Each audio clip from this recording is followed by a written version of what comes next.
America से, जहाँ पर चारों ओर बस तबाही का मंजर है, क्योंकि वर्ल्ड वॉर 3 का अंत हो चुका है। रशिया ने इसे जीत लिया है, पर उसके अलावा सभी देशों ने अपना अपना सब कुछ गंवा दिया, जिसमें अमेरिका भी आसमान से गिर रही राख को देख पाते। इक्का दुक्का लोग ही बचे हुए हैं जो अभी जिंदा है, या फिर वो भी नहीं है, क्योंकि रेडिएशन चारों ओर फैल चुकी है, जिसका आसार हम एक बिल्ली पर भी देखते हैं, जिसका शरीर के सारे बाल गिर गए और वो भी अब इंसानों की तरह आदमखोर बन चुकी है। खुद की भूख को मिटाने के लिए वो इंसानों के मांस को खा रही है, लेकिन तभी कहीं से एक तीर आकर उसे लगता है, जिससे वो वहीं मारी गई। दरअसल ये तीर चलाया था एली ने, जो शायद सर्वाइवर है इस दुनिया में, लेकिन उसने अपने आप को पूरी तरह से कवर करके रखा है, क्योंकि उसे अंदाजा है कि ये रेडिएशन क्या कर सकती है। अब बिल्ली के मर जाने के बाद वो उसे अपने साथ ले जाता है। यहाँ हम उसके हर एक कदम पर इस दुनिया का वो हश्र देख पाते, जो कि कुछ लीडर के कारण हुआ है। चारों ओर सन्नाटा है, ना ही इंसान है और ना ही उसकी कोई जात। इसी में एली को वहाँ पर एक कार दिखी। जब उसने उसका गेट खोला तो उसका ड्राइवर अब कंकाल बन चुका है, जो देख उसे बुरा लगा। ये भी कहीं जा रहा होगा, लेकिन भूख और प्यास के कारण अपना दम तोड़ दिया। कुछ दूर चलने के बाद उसे एक घर दिखा, जो थोड़ा ठीक हालत में था। वो उसके अंदर गया। वहाँ बहुत ही गंदी स्मेल आ रही थी, जिसका पीछा करने पर उसे एक लाश टंगी हुई मिली। ये शायद घर का मालिक होगा, जिसने खुद की जान ले ली। पर एली को उसके जूते बहुत अच्छे लगे। उसने उसे उतार कर खुद पहन लिया। देन उसी बिल्ली को पका कर खाया। देन अपनी बंदूक को साफ किया, खुद को साफ किया और फिर आराम से अपनी एयरपॉड में गाने सुनने लगा। लेकिन जब सुबह हुई तो उसने देखा कि उसके एयरपॉड की बैटरी खत्म हो गई है। खैर, अब वो फिर से अपना सफर शुरू करता है, पर ये उसके लिए कोई नई बात नहीं है, क्योंकि ये काम वो हर रोज करता हुआ आ रहा है। अब अकेला इंसान करे भी तो करे क्या। कुछ दूर जाने पर उसे एक बेसहारा औरत मिली, जो उसे मदद मांग रही है। लेकिन एली को पता है कि ये उसकी एक चाल है। उसके साथ और भी लोग आसपास हैं, जिन्हें वो बाहर आने को कहता है, क्योंकि वो उनकी चालों से अच्छी तरह वाकिफ है। ये सुन सभी बाहर आते हैं और उनका मुखिया एली के पास आकर कहता है, तुम्हारे पास जो कुछ भी है वो मुझे दे दो, वरना बहुत बुरा होगा। ये कहकर उसने उसे हल्का सा धक्का भी दिया, जो देख एली ने उसे कहा कि अगर एक बार तुम ये चीज और की तो तुम अपना हाथ खो दोगे। पर मुखिया जिद्दी किस्म का इंसान था। वो एक बार फिर उसे धक्का देता है तो एली भी कहाँ कम था। वो उसका हाथ ही काट देता है, जो देख आदमखोर उस पर हमला कर देते। लेकिन यहाँ हम एली की काबिलियत को देख पाते और ये भी समझ पाते हैं कि आखिर क्यों इतनी दिन वो यहाँ पर सरवाइव कर पाए। इन आदमखोरों के बीच अब सभी को उसने मौत के घाट उतार दिया और बड़े ही आराम से आगे बढ़ा।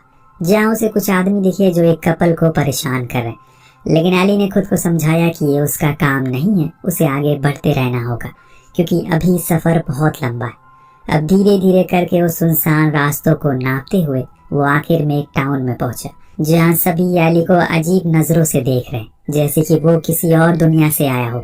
दरअसल उन्हें यकीन नहीं हो रहा है कि इस टाउन के बाहर कोई जिंदा बचा हुआ है। उन्हें हमेशा से यही लगता है। इस बीच जब वो एक दुकान पर गया तो दुकानदार ने उस पर बंदूक तान दी, पर एली ने उसे समझाया कि वो किसी भी प्रकार की कोई चोट पहुंचाने उसे नहीं आए। लेकिन फिर भी वो दुकानदार बंदूक नहीं हटाता, तो एली एक ही झटके में वो बंदूक उससे ले लेता है और फिर वापस भी कर देता है।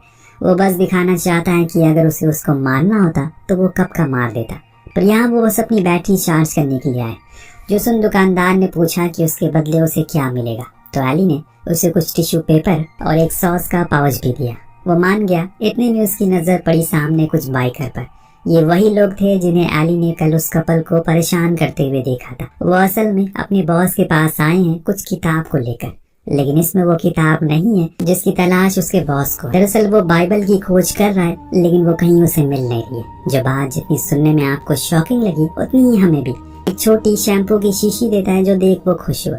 उसे कहा कि वो बार में जाकर कुछ भी पी सकती है, कोई नहीं रोकेगा।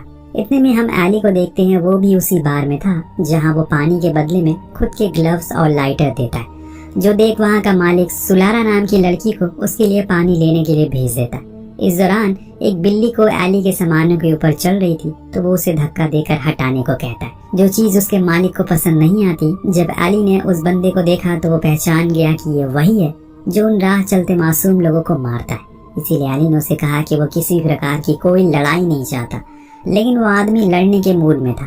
फिर क्या था, एली ने पहले उसे और फिर उसके बंदों को पलक झपकते ही खत्म कर डाला। जो देख सुलारा भी हैरान थी कि इसने इतने सारे आदमियों को कैसे मार दिया। लेकिन बॉस ने और बंदों को भेजकर एली को पकड़वा लिया और खुद के पास लाने को कहा। दरअसल वो उसकी क्षमता से काफी प्रभावित था, इसीलिए उसने उससे कहा कि मेरे पास अब सब कुछ है, खाना पानी सोने के लिए जगह, पर मैं चाहता हूँ कि मैं अपने टाउन को और भी बड़ा बनाऊं, जिसके लिए मुझे तुम जैसे लोगों की जरूरत है, इसीलिए तुम मेरे साथ आ जाओ। लेकिन एली तो साफ इनकार कर देता है, वो कोई गुंडा नहीं है। जो सुन बॉस उसे आज रात सोचने का टाइम देता है, क्योंकि वो उसे इतनी आसानी से तो जाने नहीं देना चाहता। अब कमरे में जाने पर उसके पीछे पीछे मार्लिना नाम की औरत उसके पास आती है। वो अंधी थी, वो असल में उसके खाना और पानी लेकर आई थी। तो एली उससे पूछता है कि वो कब से अंधी है। उसने जवाब दिया कि बचपन से। एली ने उसका सम्मान किया, जो देख वो काफी खुश हुई, क्योंकि किसी ने पहली बार उसे यहाँ पर इज्जत दी थी। यही बात जाकर वो बॉस से कहती है कि मुझे नहीं लगता कि वो तुम्हारे लिए काम करेगा, क्योंकि उसके अंदर जरा भी लालच नहीं है। जोसुन बॉस ने कहा कि वो करेगा काम, क्योंकि अब मैं सुलारा को उसके पास भेजूंगा। इतना सुनते ही मार्लिना उसके आगे हाथ पैर जोड़ने लगती है, क्योंकि सुलारा उसकी बेटी है। वो नहीं चाहती कि वो किसी भी प्रकार से उसे चोट पहुंचाए। लेकिन बॉस कहाँ मानने वाला था, वो उसे भेज देता है, जहाँ जाकर सुलारा उसे सेड्यूस करने लगती है। लेकिन एली उसे यहाँ से जाने को कहती है, क्योंकि उसे अब सोना है। लेकिन सुलारा उसे गिड़गिड़ाते हुए कहती है कि वो यहाँ से वापस नहीं जा सकती, क्योंकि अगर वो गई तो वो लोग उसकी माँ को बहुत मारेंगे। इसीलिए प्लीज वो आज रात यहीं नीचे सो जाएगी। उसे वादा करती है कि वो किसी भी तरह से उसे तंग नहीं करेगी। एली भी मान गया, पर तभी उसे एली के पास एक किताब दिखी, जो उसने तुरंत ही छुपा ली। जो देख उसके अंदर जिज्ञासा पैदा हो गई कि आखिर ये कौन सी बुक है। सुलारा ने कई बार पूछने की भी कोशिश की, लेकिन वो नहीं बताता। इसके बाद उसने अपने कुछ सवाल करे, जैसे कि वो लोग पानी कहाँ से लेकर आते हैं। तो सुलारा ने कहा कि वो उसका सवाल का जवाब जरूर देगी, लेकिन उससे पहले उसे उस बुक के बारे में बताना होगा। इस बारी भी एली ने कुछ नहीं कहा और खाने के लिए बैठ गया, पर खाने से पहले उसने गॉड से प्रे किया, जो देख सुलारा को थोड़ा अजीब लगा, क्योंकि ऐसा कुछ वो लोग कभी नहीं करते। क्या जो बुक एली के पास है वो बाइबल है? अगर है तो वो लोगों को क्यों नहीं देता, क्योंकि तबाही से पहले तो यही उनके लिए होली बुक थी। पर अब क्या हो गया अचानक से? सुबह होने पर सुलारा अपनी माँ के साथ नाश्ता कर रही होती है, तो उस दौरान वो प्रे करती है, लेकिन उसे पता नहीं है कि उसे पूरा कैसे करना है।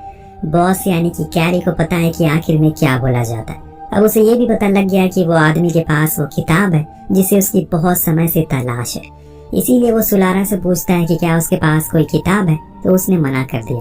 कैरी को यकीन है और इसीलिए उसके सामने उसने उसकी माँ को चोट पहुंचाना शुरू कर दी, जिससे कि मजबूरन सुलारा को बताना पड़ा कि हाँ एक किताब है उसके पास, जिस पर लेदर का कवर चढ़ा है और एक क्रॉस भी बना है। जो सुन कैरी फौरन अपने लोगों को एली के कमरे में भेजता है, पर वो तो जा चुका है उसी दुकान पर अपनी बैटरी को लेने के लिए। लेकिन जब बाहर निकला तो उसके सामने कैरी की फौज खड़ी थी, जिसमें कैरी भी था, जिसने उससे कहा कि मुझे पता है कि तुम्हारे पास बाइबल है, लाओ मुझे वो दे दो, जिससे कि मैं लोगों के अंदर एक उम्मीद पैदा कर सकूं, एक मोटिवेशन दे सकूं, ये बता पाऊं कि उन्हें आगे क्या करना है। लेकिन एली को पता था कि कैरी इस बाइबल को ही बदल देगा और लोगों के अंदर ऐसा डर पैदा कर देगा जिससे वो उसे ही अपना भगवान मानने लगेंगे। और दोस्तों, ये एक तरीका है लोगों को कंट्रोल करने का। जब लोग हर चीज से हार जाएं, तो उनके सामने झूठी बातें करके खुद को भगवान बना लो।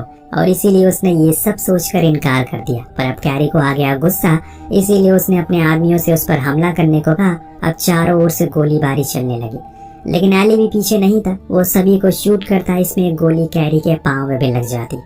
उसके साथ ही फौरन उसे अंदर ले जाते हैं। लेकिन अब कैरी के सामने रिचर्ड है, जो उसे जाने को कहता है, क्योंकि उसे पता है कि वो इंसान अच्छा है, ऐसे वो किसी को बेवजह नहीं मारता। एली वहाँ से चला गया, लेकिन कुछ दूर जाने के बाद उसके पीछे से किसी लड़की की आवाज सुनाई दी। जब वो मुड़ा तो वहाँ सुलारा थी, जो उसके साथ चलने की जिद कर रही थी, क्योंकि उसकी माँ ने कहा है कि वो उसके साथ ज्यादा सुरक्षित है। लेकिन एली मना कर देता है। तब सुलारा उससे कहती है कि क्या वो उसे तब अपने साथ रखेगा अगर उसने वो उसे जगह दिखा दी जहाँ से वो पानी लेकर आते। एली मान गया और फिर दोनों उसी जगह गए जहाँ से पूरे टाउन के लिए पानी जाता है। लेकिन उस पर भी कैरी के लोगों का कब्जा था, इसीलिए पहले उसने बाहर खड़े हुए सभी बंदों को मारा, दिन अंदर गया, थोड़ा पानी और थोड़ा सा स्टोर कर लिया। लेकिन उसने बड़ी ही चालाकी से सुलारा को अंदर बंद कर दिया, क्योंकि वो जानता है कि वो जिस सफर पर है वहाँ उसका जाना सेफ नहीं है। यही बात उसने सुलारा को भी समझाई। तो वहीं दूसरी तरफ कैरी अपने इलाज करवा रहा है। उसने अपने आदमियों से तैयार होने को कहा, क्योंकि अब वो लोग एली के पीछे जाएंगे। पर रिचर्ड, जो कि उसका सबसे खास आदमी था, वो उसे ऐसा करने से मना करता है। आखिर वो एक किताब के पीछे खामखा क्यों इतना पड़ा है, बदल सकती है। तो रिचर्ड ने उससे एक सौदा किया अगर उसने अली को पकड़ा तो सुलारा हमेशा के लिए उसकी हो जाएगी, जिसके लिए कैरी मान गया। पर वहाँ सुलारा उस जगह से बाहर आ गई। ऐसे ही खाली सड़क पर भटक रही है, लेकिन तभी उसे वहाँ एक औरत दिखी जो कि मदद के लिए गुहार लगा रही है। सुलारा उसके पास गई, पर उसने उससे कहा कि यहाँ से चली जाओ। दरअसल दोस्तों, ये एक चाल थी जिसमें अब सुलारा फंस चुकी है, क्योंकि वहाँ पर दो लोग आकर उसे पकड़ लेते हैं और उसके साथ गलत काम करने लगते हैं। लेकिन तभी वहाँ पर अली आ गया, जिसने एक ऐसा तीर मारा जो कि उस आदमखोर के प्राइवेट पार्ट के आर पार हो गया। और आखिर में सुलारा ने उसका शुक्रिया कहा। पर उनके जाने के बाद यहाँ कैरी के लोग आते हैं, जिन्हें पता चल जाता है कि वो किस ओर जा रहा है। वहाँ दूसरी ओर अली और सुलारा दोनों ही एक जगह रुककर रात काटते हैं। उस दौरान अली वही बाइबल को पढ़ रहा था, जिस चीज को देखकर सुलारा ने पूछा कि क्या तुम इसे रोज पढ़ते हो। उसने कहा कि हाँ। तब उसने उसे सवाल किया कि आखिर वो लोग इतना पागल क्यों हैं इसके पीछे। तो अली ने यहाँ बताया कि असल में ये जंग इसलिए हुई क्योंकि कुछ बड़े लोगों को लगा कि वो गॉड से बड़े हैं, ईश्वर से ज्यादा बड़े हैं। इसीलिए उन्होंने हम जैसे लोगों के अंदर सभी धर्मों के खिलाफ एक नफरत पैदा कर दी, जिसके बाद सभी एक दूसरे को मारने लगे। कुछ इस प्रकार से सभी देश आपस में लड़ गए और दुनिया का ये हाल कर दिया। मैंने ऐसा कुछ नहीं किया क्योंकि मुझे यकीन था कि गलती इसमें इंसान की है, धर्म की नहीं है। सभी ने जितने भी धर्मों को पवित्र किताबें थी उन्हें जला दिया। बस जो मेरे पास है वही आखिरी बची है, जिसको लेकर मैं नॉर्थ की ओर जा रहा हूँ। मुझे भरोसा है कि वहाँ पर कुछ लोग होंगे जो फिर से इस किताब को आबाद करेंगे और इस दुनिया को पहले की तरह बना देंगे। लेकिन वहाँ कैरी तो अपनी फौज के साथ आगे बढ़ रहा है, क्योंकि वो नहीं चाहता कि वो बाइबल किसी और के हाथ लगे। लेकिन ये दोनों भी चले ही जा रहे हैं। कुछ दूर जाने पर इन्हें एक घर दिखाई दिया जो एकदम सुनसान एरिया में था। शायद वहाँ कोई हो, लेकिन उसके गेट पर जाते ही एक ट्रैप में फंस गए। इस शहर में दोस्तों हर तरफ लोगों ने ट्रैप लगाया हुआ है। ये ट्रैप भी एक बूढ़े कपल ने लगाया है, पर जब उन्होंने सुलारा को देखा तो उसे ऊपर बुला लिया। लेकिन जब अली ने उनके घर के पीछे बने कब्रिस्तान को देखा तो वो समझ गया कि ये भी एक आदमखोर है। इसीलिए उन दोनों ने वहाँ से जाने का फैसला किया। लेकिन तब तक कैरी अपने लोगों के साथ वहाँ पर आ गया, जिसे देख अली ने उस बूढ़े आदमी से कहा कि क्या तुम्हारे पास कोई हथियार है। तो उसने अपना सोफा खोला, जिसके अंदर ढेर सारी बंदूकें थी। उसे लेकर वो तैयार हो गए, जिसके कुछ ही देर बाद शुरू हो गया मौत का खेल। अली एक किताब बाहर फेंकता है, लेकिन वो असल में बम होता है, जिसे एक वहाँ बड़ा सा धमाका होता है। फिर क्या कैरी की फौज अंधाधुंध गोलियां बरसाना शुरू करती है, जिसमें वो कपल मारे जाते हैं। फिर कुछ ही देर में इन्हें भी पता चल गया कि अब नहीं बचेंगे, इसीलिए इन्होंने सरेंडर कर दिया। बाहर आने पर कैरी ने अली से कहा कि वो किताब मुझे दे दो। लेकिन इतना सब कुछ होने के बाद भी वो उस किताब को नहीं देता, क्योंकि उसे इसका अंजाम पता है। पर कैरी को बहुत अच्छे से पता है कि क्या करना है, कि क्या करने पर वो उस किताब को दे देगा। इसीलिए उसने सुलारा के ऊपर बंदूक तान दी। तब अली को मजबूरन बाइबल उसे देनी ही पड़ी, जिसे पाने के बाद वो अली को शूट कर देता और सुलारा को लेकर वहाँ से निकल गया, क्योंकि उसे पता है कि अब अली उसके किसी काम का नहीं है। पर सुलारा इन लोगों के साथ नहीं जाना चाहती, इसीलिए उसने अपनी पूरी जान लगाकर ड्राइवर को ही मार डाला, जिससे वो कार पलट गई। तभी वहाँ पर उसे एक ग्रेनेड दिखा, जिसको उसने दूसरी कार पर फेंक दिया, जिसमें कैरी के कुछ और भी लोग थे जो मारे गए। अब वो लोग फैसला करते हैं कि वापस से अपने घर चले जाएंगे, क्योंकि वैसे भी उनके पास फ्यूल नहीं बचा। इधर दूसरी तरफ सुलारा अब इनके चंगुल से भागकर वापस उसी घर पर आ गई, लेकिन अली वहाँ है ही नहीं। शायद वो कहीं चला गया, पर क्या अभी वो जिंदा है? सुलारा अब बहुत ही ज्यादा परेशान है। उसे याद आता है कि जरूर वो नॉर्थ की ओर गया होगा, इसीलिए वो भी उसी ओर चली गई। और फाइनली उसे अली मिल ही गया। उसे फौरन उसकी कार में बैठाया और निकल गई नॉर्थ की ओर। यहाँ पर कैरी जब उस बाइबल को खोलता है तो उसे पता लगा कि इसमें तो लॉक लगा हुआ है, जो देख वो फौरन उसी दुकान वाले के पास गया, जिसने उसे खोल तो दिया, पर उसे पता लगा कि ये तो अंधे लोगों की बाइबल है, क्योंकि इसमें तो कुछ लिखा ही नहीं है। वहीं दूसरी ओर ये दोनों लंबा सफर तय करके उस जगह पर पहुंच जाते जहाँ पर सच में कुछ लोग हैं। उस पार जाने वाले पुल टूटा हुआ था, तो इन्होंने एक बोट का सहारा लिया, वहाँ पहुंच गए, जहाँ इन्हें एक आदमी ने पूछा वो यहाँ क्यों आए। अली ने जवाब में कहा कि उसके पास एक बाइबल है, जो सुन उसने उसे अंदर बुलाया और कहा कि उनके पास हर वो किताब है जिससे कि वो इस दुनिया को पहला जैसा बना सकते। तो बस कमी थी तो बाइबल की, ला वो मुझे दे दो, उसकी कई सारी कॉपीज में बना दूंगा। तभी दोस्तों एक राज की बात पता चलती है। यहाँ अली बताता है कि वो बचपन से ही अंधा है, जो चीज हैरान कर देने वाली थी, पर उसने पिछले 30 सालों से हर दिन उस बाइबल को पढ़ा है, जिससे कि उसे हर वो पन्ना याद है जो उसमें जुड़ा है। इसीलिए अब उस आदमी को बताना शुरू कर देता है, जो हर एक शब्द को बड़ी सूझबूझ के साथ लिखता है। तो वहीं कैरी अब मार्लिना को बुलाता है ताकि वो उस बाइबल को पढ़ सके, क्योंकि वो अंधों की भाषा जानती थी। लेकिन मार्लिना बताती है कि वो इस भाषा को बहुत पहले भूल चुकी है, इसीलिए अब वो भी इस उम्मीद को छोड़ दी कि कोई उसका हुक्म सुनेगा, क्योंकि अब उसका अंत हो गया है। उसकी कही हुई बात कुछ ही सेकंड में सच भी हो जाती है, क्योंकि जब कैरी नीचे देखता है तो वहाँ पर टाउन के लोग उसके पूरे घर को लूट रहे हैं और उसके सभी आदमियों को भी मार दिया गया है, जिसे देख कैरी को भी पता लग जाता है कि वो भी अब मारा जाएगा। पर यहाँ कोई और भी था जो अपनी आखिरी सांसें गिन रहा, जो था हमारा हीरो एली, जिसने आखिरी सांस तक बाइबल के हर एक शब्द को बोला, जिससे वो फाइनली उसकी एक नई कॉपी बना दी गई। और अब उन लोगों ने उसका प्रिंट किया और होली कुरान की साइड में रख दिया, यानी कि अब इनके पास वो सब कुछ है जिससे अब एक नई शुरुआत हो सकती है। लेकिन धर्म को हमेशा उतना ही माने जितना वो जरूरी है। अगर उससे ज्यादा आपने उसे फॉलो करना शुरू कर, वो आपके अंदर जहर पैदा करने लग जाएगी। फिर वही होगा जो हमें दिखाया गया। इधर एली ने अपना दम तोड़ दिया तो वहीं सुलारा अब अपनी माँ को लेने के लिए फिर से सफर पर निकल चुकी है। लेकिन इस बार वो अकेली नहीं है, उसके साथ गॉड यानी कि बाइबल है, जिसके साथ ही इस कहानी का यहीं पर अंत होता है।